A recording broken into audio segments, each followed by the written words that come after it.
Hello everyone, my name is Zahid Ashraf and today our topic how to develop vocabulary. जब हम vocabulary की बात करते हैं तो काफ़ी सारी चीज़ें होती हैं। एक तो जो चीज़ हमारे जहन में आती है, there is no any formal training regarding vocabulary building because we are not native English language speaker. That's why we have the problem how to use vocabulary in a typical context. इसमें सबसे जो important चीज़ होती है, हमें usually क्या इसके ऊपर बताया गया कि एक वर्ड है जी बेनिफिशियल। हम क्या करते हैं, बेनिफिशियल का मतलब उर्दू में याद कर लीजिए मुफीद, कारआमद। अच्छा जी, जो हमारे लिए फ़ायदेमंद। अब जब हम फ़ायदेमंद यूज़ याद कर लेते हैं, फॉर एग्जांपल मैं एक पैराग्राफ लिख रहा था, उस पैराग्राफ में आ गया जी गवर्नमेंट पॉलिसी इज़ बेनिफिशियल। अगर नेक्स्ट मैंने अब उसको सिनम यूज़ करना है, तो when I talk about how to use the words, I will think about okay फ़ायदेमंद, फ़ायदेमंद की इंग्लिश क्या होगी। I can make the word okay, फिर मेरे जहन में आता है कारआमद। कारआमद नहीं समझ आ रहा। तो जो इंग्लिश के अंदर आपने चीज़ों को वोकेबलरी डेवलप करनी है, उसका एक सिंपल सा तरीका है। वो सिंपल तरीका आपका क्या है कि सबसे पहले आप लोगों ने google.com लिखना है। google.com के ऊपर आपने लिखना है ऑक्सफोर्ड एडवांस्ड लर्नर डिक्शनरी।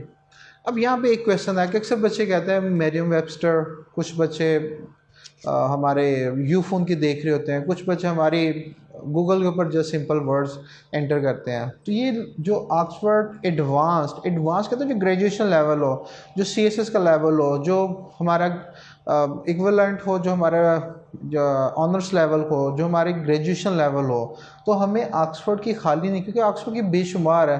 हमने करना Oxford advance learner dictionary. google.com लिखिएगा, उसके बाद google.com पे लिखिएगा ऑक्सफोर्ड एडवांस्ड लर्नर डिक्शनरी। जब ये आप करेंगे एंटर, तो उसके बाद आ जाएगा search.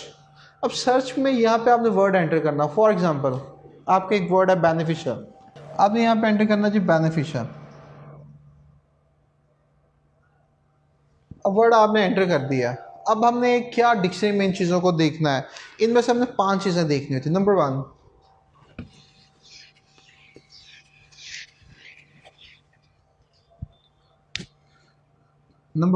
The verb is verb, adjective, noun.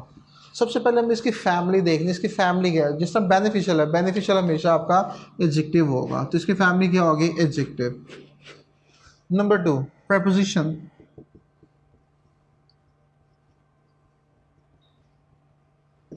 अब यहाँ पे काफ़ी चीज़ें हैं, जिसमें हम अक्सर कहते हैं I go to Islamabad, I reach to Murree. Reach के साथ कोई प्रपोजिशन नहीं होती। I reach Islamabad, I reach hotel, I reach classroom.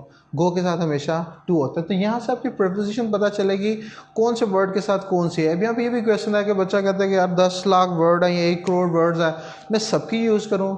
Basically जब हम इंग्लिश की बात करते हैं, अगर आपके पास 100 वर्ड्स हों, 100 वर्ड्स, और वो आप राइटिंग में यूज़ कर लें, आपके लिए वो काफ़ी है। फॉर एग्जांपल आप एक प्रेसी हल करने लगे, प्रेसी में आप कितने मैक्सिमम 4 नहीं तो 5 वर्ड्स। अच्छा, कॉम्प्रीहेंशन है 6 नहीं तो 7 वर्ड्स। अच्छा, प्रेस ऐसे लिख रहे हैं, एक पैराग्राफ लिख रहे हैं 3-4 वर्ड्स। अच्छा, आपने लॉन्ग ऐसे लिखना है 20-25 वर्ड्स का, कितने 30 वर्ड्स यूज़ कर लेंगे। तो आपके पास मिनिमम 100 वर्ड्स, लेकिन वो वाले वर्ड्स होने चाहिए आपने ऑक्सफोर्ड एडवांस लर्नर डिक्शनरी में देखे, उसका आपको फ़ायदा होता है। आगे चलते बेनिफिशियल। बेनिफिशियल का पहले लिख लें एडजेक्टिव, सेकंड लिख लें प्रपोजिशन। अब चूंकि बेनिफिशियल के साथ हमेशा जो यूज़ होता है वो होता है to, S B and S T H. हम शुरू से ये वर्ड्स गलत बोलते हैं। This is beneficial for health. भाई बेनिफिशियल के फॉर नहीं यूज़ होता, बेनिफिशियल के साथ हमेशा टू होता है। ये टू मुझे कहाँ से पता चला? ये मैंने जब डिक्शनरी में एंटर किया तो वहाँ पे पता चला जी इसके साथ फॉर नहीं बल्कि टू होता है। S B stand for somebody, S T H stand for something. तो अब से हमने जो यूज़ करना है, this is beneficial to health, this is beneficial to education. तो एक हमें प्रपोजिशन। दूसरा ये होता है कुछ वर्ड्स की प्रपोजिशन नहीं होती। फॉर एग्जाम्पल कोई वर्ड आप उसमें एंटर किया तो उसके साथ ऑल द टाइम सब, for example new policy ameliorates situation in Pakistan, ameliorate के साथ कोई प्रपोजिशन यूज़ नहीं होती। तो जहाँ पे प्रपोजिशन यूज़ नहीं होगी वहाँ पे डिक्शनरी के अंदर ये वर्ड वाला वर्ड प्रपोजिशन वाला वहाँ पे खाली होगा। फिर नेक्स्ट नंबर 3 पे उसका मीनिंग।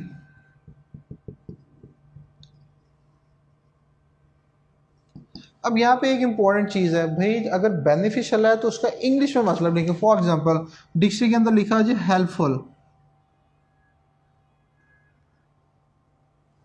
डिक्शनरी में क्या लिखा है, हेल्पफुल, तो आपने इंग्लिश का मतलब एज इट इज़ हेल्पफुल लिख देना है। नेक्स्ट नंबर 4 पे आपने उसका सेंटेंस, ये सेंटेंस बेसिकली आपको गाइड करेगा कि आपने राइटिंग के अंदर इसको यूज़ कैसे करना है। फॉर एग्जांपल कुछ हमारे वर्ड्स होते हैं जो नेगेटिव यूज़ होते हैं, आप उसका सेंटेंस पढ़ते हो एग्जांपल आपको फ़ौरन आइडिया हो जाता है कि यार इधर I can use in this positive sense और I can use in negative sense.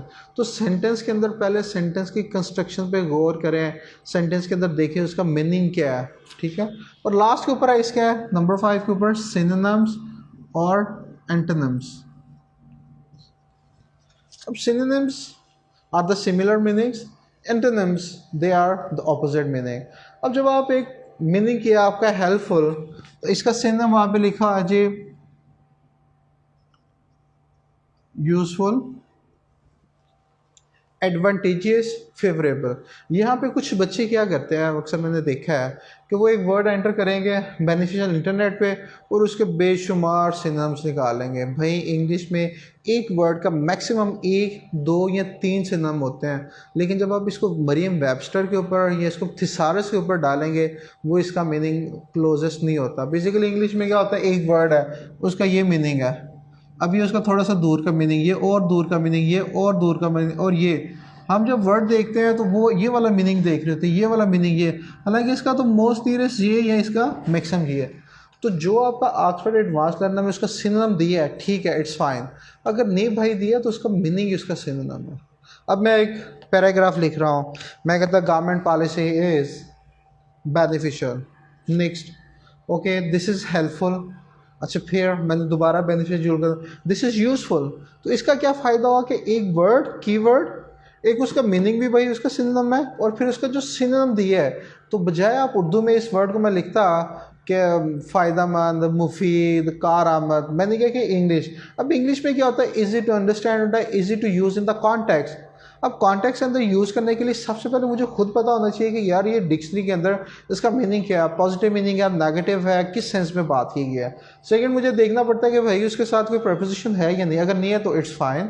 फिर उसका मीनिंग, फिर उसका सेंटेंस उसका कॉन्टेक्स्ट पता चलता है, पॉजिटिव में या नेगेटिव में, फिर उसका सिनोनिम और एंटोनिम्स। अब आप लोगों ने करना क्या है, डेली बेसिस पे सिर्फ 2 वर्ड्स, ये मेरी बुक है इंग्लिश प्रेसी एंड कंपोजिशन, इसमें आप चैप्टर पे आ जाइएगा वोकैबुलरी बिल्डिंग, ये चैप्टर है वोकैबुलरी बिल्डिंग का, ठीक है।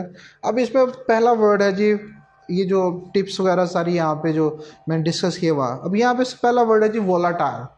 अब वोलाटाइल जो मैंने यहाँ पे डिस्कस किया, वोलाटाइल इज एडजेक्टिव, वोलाटाइल के साथ कोई प्रपोजिशन यूज नहीं होती। अच्छा उसका मीनिंग है लाइकली टू चेंज सडनली। अच्छा उसका सेंटेंस क्या है, a volatile situation from where which riots might develop। riots का मतलब ये जो दंगा फसाद वगैरह ये सिचुएशन कभी भी डेवलप हो सकते हैं। फिर इसका सिनोनिम यहाँ पे मैंने जो दिया हुआ है वो आपका है अनस्टेबल। अब एक लिख रहे हैं पैराग्राफ, आप एक पैराग्राफ में आप लिखते लिखते आप कहते हैं कि in some countries where there is a conflict between military and the terrorist the situation can be volatile.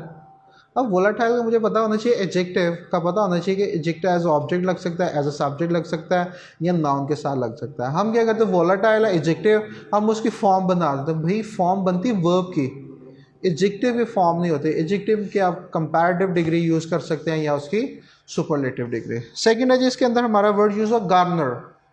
अब ये गार्नर बहुत ही सिंपल वर्ड है। गार्नर फॉर एग्जाम्पल नंबर 1 ये है जी वर्ब। अब मीनिंग इसका सिंपल सा है, गैदर या एक्वायर। बस मैंने ये इन्फॉर्मेशन हासिल की इस बंदे से, I garner this information from this person, I garner this information from that source. तो जहाँ पे आपने गैदर या एक्वायर यूज़ करना है वहाँ पे हम गार्नर यूज़ कर सकते हैं।